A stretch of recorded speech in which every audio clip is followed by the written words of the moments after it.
Are live, as Bruce Buffer says in the UFC. Greg Eric. Is that what he says? I thought We it ready to rumble. are live. No, that's Oh. Michael Buffer. Sorry. Anyway, we're here with a friend of the show. This is another double digiter, maybe. We had Ellis Jan earlier. Have you been on the show more than 10 times? I don't know. It's up there, Peter. A high single digit. Peter Brown, welcome back. Welcome back. Love to have you on, as always. Peter Brown. So, Greg. people have been saying, I think Lightfair wasn't a bust. I think there's a lot of people here. I think a lot of people were worried that the show wasn't going to succeed. And, while I don't think it went gangbusters, I think it's been a successful show. What are your thoughts on that? Yeah, I mean, I think what you're seeing is just the passing of COVID is pretty much done. Supply chain issues are pretty much over. Economies. I'm just going to adjust your mic there really quickly there. Go ahead. Sorry about that. I think there's a lot of the unknowns that pretty much pass by, and people are just getting on with work and life, and so it's obviously a different show, but I don't think it's a worse show. I think it's just different, and so you've got a lot of young people here, which is great, and so I think it's a great show. It's just kind of what reality is now, or maybe we're figuring out what reality is going to be or what they're going to be like going forward. But yeah, I don't think it's a bad thing. I think it's the right thing, and it's something we need to do and continue on with for sure. I see a lot of people talking and having animated conversations. We had a couple of great sessions yesterday. It was full. A lot of feedback within the audience. So, they're here to learn. They're here to participate. So that's a good thing. How do we get, it's interesting you brought in young people and, It's because I'm so old. Everybody's young. But I mean, I'm 45 now. I'm not the, I used to be, the young and up and coming, you know what I mean? But now it's, I look at the industry and I think to myself, how do we attract more people, more talented people to this industry? Like, how do we attract them?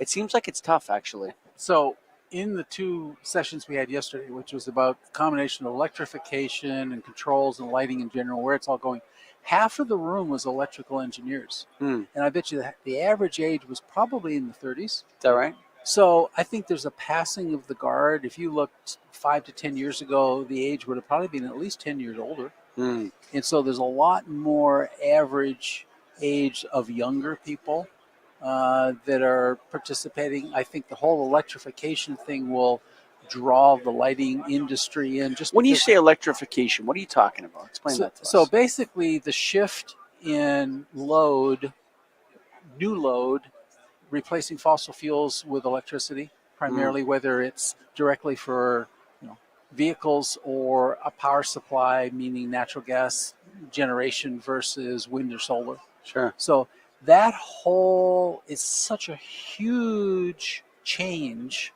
on so many different levels, from generation all the way down to consumption. And that's going to impart, especially controls in buildings, and lighting will get involved in that. So that's what electrification is. So did you do some topics here? You were a speaker? Yeah, I was. What were your sessions? I just basically talked about electrification and how it was impacting the lighting industry, as far as here's what's going on and here's what's going to happen potentially because of all of this. The whole electrification from generation to end use is all wired. Fossil fuels, on the other hand, you've got tanker trucks that take it to a fuel station, whatever. So there's this huge infrastructure play. And because of that, the cost to make that happen is totally going to change the dynamic of, for example, network lighting controls. You're going to want to control the heck out of everything you touch in a building that's electric to be able to control it better, to reduce the load better. So what you're calling for is first of all, how did you go from sales guy to futuristic prognosticator? That's what I want to know. How did you make that transition? I mean, I just love change. I mean, to me, this isn't work. I'm just fascinated. Yes, by I change. sense that from you. And so it's just, I mean, it's such a huge scale, and it's. But you're stepping back. You're thinking about it, and you're trying to, like I said, prognosticator. I mean, I think that's a bit of a pejorative. I meant it as a joke. You know what I'm saying? It's like Monday morning. No, what is it? Monday afternoon, Friday afternoon quarterback or something like that, Monday, right? yep. Like, what are they going to do? He's going to do this or whatever. Right? We're looking down the road and we see. I know we see major change, and if people talk about change, and they always spin it as it's positive, like change is positive. But actually, people hate change. You know that? That's right. They hate it, and they want stability. They don't want change. People want things to stay the same, Peter. But you're telling them that things are going to be electrified, that there's not going to be gas stations anymore, that the old way of doing business is over. I think you're right about that. But how does that flow through to the American people, to the people of the world? So as far as just our industry and the people that are involved in making decisions and whatever they're going to do, we've talked about this before. There's such an incredible guideline out there through a book called Crossing the Chasm. Okay. And basically, okay, you've got to disrupt the technology. How do you bring it to the marketplace? And that's what's going to be forced on people in the next coming generations. What technology is that? As far as electrification, in other words, you're shifting from a fossil fuel to an electric power supply. But you're saying that's the innovation in and of itself. Right. But now you've got to deliver that somehow, some way. For example, right now you go to a gas station with your car in Toronto or in Phoenix or wherever, in 5 or 10 minutes you're done. Yeah. If you have an electric car, it can take you anywhere from half an hour. You've got to do return to base with that. You charge, you return to base, right? So it's just anytime you have innovation. Look, this thing is like 10 times the value of whatever you did before with everything that you can now Sure. do on this. So everybody's got one. And so electrification, and especially electric vehicles, it's not that way because all of a sudden you're going from 5 or 10 minutes to a charge, fill your gas tank, to hours. So how do you get around that? So what's happening is things like people are saying, well, I don't want to wait that long. So for example, Walmart, they did a test in 100 stores. They put in the fastest chargers they could get. 1.2 megawatts Holy shit. per store for just 4 chargers. It's more than the whole store uses for KW. Oh, people don't realize that charging infrastructure sucks the grid. And so Kmart did the test and they said, okay, we're going to do all 5,000 locations in the country with, Wow. with level 3 chargers. So the dynamic of all of this is just, it's on such a scale that it's amazing. Why is and I think we've talked before, and we had our nailed convention last year where we spent a lot of time on this, but why is lighting so involved in EV charging? Where did that come from? Okay, so lighting was primarily, especially through the distribution channel, was primarily sold to contractors, whether it's direct or indirect through ESCOs and whatever else. And so all of a sudden, the contractors are saying, wait a minute, LED adoption is starting to wind down. In the next 5 to 10 years, it's going to reduce and get smaller and smaller. What am I going to do? Well, okay, I'm going to go and start installing EV chargers. And so you've got people like different manufacturers here. I'm not going to say who, but there's a number here that actually have chargers here. They're selling them. Breeze EV, light efficient design. Yeah, Say one. Well, you're a member of Nailed Light Efficient right. Design. Go to led-loc.com. Check them out. So that's how, I mean, it's just the way, okay, we've got to sell something. We're not selling this as much anymore, so what else can we sell? So hang on. So are you projecting a leveling off or a decline in revenue in lighting? Absolutely. So for example, he said that definitively without even thinking about it. There's an entity, I'm not going to say who, one of the third-party administrators for utility programs has done now 5 states where they've talked to all the distributors, they run all sorts of numbers, and on the East Coast, West Coast, they're about 70, we talked about this before, Ontario's about 70% done 70% done, in commercial, industrial, larger customers. Sure. East Coast, West Coast is about the same, Midwest is about 60%, but it's happening at 5% per year. So in the next 5 to 10 years, it's over. You're going to be left with 20,000 square foot and under buildings that take forever to do, and they. But you know what we're seeing on my end, and maybe you can say this the same thing. Sure. I'm more and more and more. I have probably right now, Greg, 6 fixtures in my shop from different places that are burned out. Yes. And they're LEDs. Oh, yeah. And we're seeing if the driver is going to work, if we can fix it with the driver, or if we have to buy all new fixtures. And unfortunately for this car dealership, this commercial lobby or whatever, they're finding out. Guess what? You got two options here. The first is we can change the driver for you, but you know what? The LED array is at about 50% of its light output. Or you can change the fixture. Either way, it's a $3,000 job or it's a $13,000 job. Right. Which one you want to do? Plus, when you did it, the chances are you didn't put in network lighting control. The cost of electricity from 10 years ago, when you did the first generation, has gone up by whatever. Sure. And so the ROI can be significantly different. And what you put in 6, 8, 10 years ago was 100 lumens per watt. Now you can get 150, 170. Right.